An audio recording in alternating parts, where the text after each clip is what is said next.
ಆಷಾಢದ ಪ್ರಯುಕ್ತವಾಗಿ ಚಾಮುಂಡಿ ಬೆಟ್ಟಕ್ಕೆ ನಟ ದರ್ಶನ್ ವಿಸಿಟ್ ಮಾಡಿದ್ದಾರೆ ತಮ್ಮ ಪತ್ನಿ ವಿಜಯಲಕ್ಷ್ಮಿ ಜೊತೆ. ಚಾಮುಂಡಿ ಬೆಟ್ಟಕ್ಕೆ ಚಾಲೆಂಜಿಂಗ್ ಸ್ಟಾರ್ ನಟ ದರ್ಶನ್ ವಿಸಿಟ್ ಕೊಟ್ಟಿದ್ದಾರೆ ತಮ್ಮ ಪತ್ನಿ ವಿಜಯಲಕ್ಷ್ಮಿ ಜೊತೆ. ಇನ್ನ ಚಾಮುಂಡೇಶ್ವರಿ ದೇವಿಯ ದರ್ಶನವನ್ನ ಕೂಡ ಮಾಡಿದ್ದಾರೆ. ಆಷಾಢ ಮಾಸದ 2ನೇ ಶುಕ್ರವಾರದ ಪೂಜೆ ನೆರವೇರ್ತಾ ಇದೆ. ಇನ್ನ ಸಹೋದರ ದಿನಕರ್ ಕೂಡ ಸಾಥ್ ಕೊಟ್ಟಿದ್ದಾರೆ ಅಂತಾನೆ ಹೇಳ್ಬೋದು. ಅವರು ಕೂಡ ದೇವಿಗೆ ನಮನವನ್ನ ಸಲ್ಲಿಕೆ ಮಾಡಿದ್ದಾರೆ. ಜೈಲಿನಿಂದ ರಿಲೀಸ್ ಆದ ಬಳಿಕ ದೇವಿಯ ದರ್ಶನವನ್ನ ಮಾಡಿರುವಂತದ್ದು. ಇದೀಗ ಕುಟುಂಬದ ಜೊತೆ ಚಾಮುಂಡಿ ತಾಯಿಯ ದರ್ಶನವನ್ನ ಕೂಡ ಮಾಡಿದ್ದಾರೆ. ಇನ್ನ ದರ್ಶನ್ ನೋಡೋಕೆ ಅಭಿಮಾನಿಗಳು ಜಮಾವಣೆ ಆಗ್ತಾ ಇದ್ದಾರೆ. ಕೆಲ ಹೊತ್ತು ದೇವಸ್ಥಾನದಲ್ಲಿ ನೂಕು ನುಗ್ಗಲು ಕೂಡ ಉಂಟಾಗಿತ್ತು.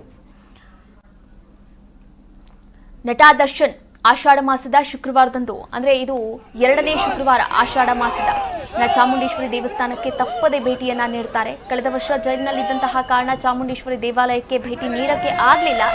ಹೀಗಾಗಿ ಇವತ್ತು ಆಷಾಢ ಮಾಸದ 2ನೇ ಶುಕ್ರವಾರದಂದು ಪತ್ನಿ ವಿಜಯಲಕ್ಷ್ಮಿ ಹಾಗೆ ದಿನಕರ್ ತೂಗುದೀಪ್ ಅವರ ಸಹೋದರರ ಜೊತೆ ಭೇಟಿಯನ್ನ ನೀಡಿದ್ರು. ನೀವು ಕೂಡ ದೃಶ್ಯಾವಳಿಗಳಲ್ಲಿ ಗಮನಿಸಬಹುದಾಗಿದೆ. ಇನ್ನ ಅಭಿಮಾನಿಗಳು ಅವರನ್ನ ನೋಡೋಕೆ ಅಂತಾನೆ ಫುಲ್ ಜಮಾವಣೆ ಆಗ್ತಾ ಇದ್ರು. ಹಾಗೆ ಕಾತುರದಿಂದ ಕಾಯ್ತಾ ಇದ್ರು. ಎಲ್ಲೋದ್ರೂ ಕೂಡ ಕ್ರೌಡ್ ಇದ್ದೇ ಇರುತ್ತೆ. ಇನ್ನ ನೀವು ಕೂಡ ದೃಶ್ಯಾವಳಿಗಳಲ್ಲಿ ಗಮನಿಸಬಹುದಾಗಿದೆ. ಒಟ್ಟಾರೆಯಾಗಿ ನೋಡೋದಾದ್ರೆ ಆಷಾಢ ಮಾಸದ 2ನೇ ಶುಕ್ರವಾರದಂದು ಪತ್ನಿ ವಿಜಯಲಕ್ಷ್ಮಿ ಮತ್ತೆ ಸಹೋದರ ದಿನಕರ್ ಅವರ ಜೊತೆಗೂಡಿ ಮೈಸೂರಿನ ಚಾಮುಂಡೇಶ್ವರಿ ದೇವಾಲಯಕ್ಕೆ ಭೇಟಿಯನ್ನ ನೀಡಿದ್ದಾರೆ. ಹಾಗೆ ದೇವಿಯ ದರ್ಶನವನ್ನ ಕೂಡ ಮಾಡಿದ್ದಾರೆ. ವಿಶೇಷ ಪೂಜೆಯನ್ನ ಕೂಡ ಮಾಡಿದ್ದಾರೆ. ಹಾಗೆ ಲಕ್ಷ್ಮಿ ಅಲಂಕಾರ, ಹೂವು, ಬಳೆ, ತೋತಾಪುರಿ, ಮಾವಿನಕಾಯಿಯಿಂದ ಅಲಂಕಾರವನ್ನ ಕೂಡ ಮಾಡಲಾಗಿತ್ತು. ದೇವಿಯ ದರ್ಶನವನ್ನ ಕೂಡ ಪಡೆದಿದ್ದಾರೆ.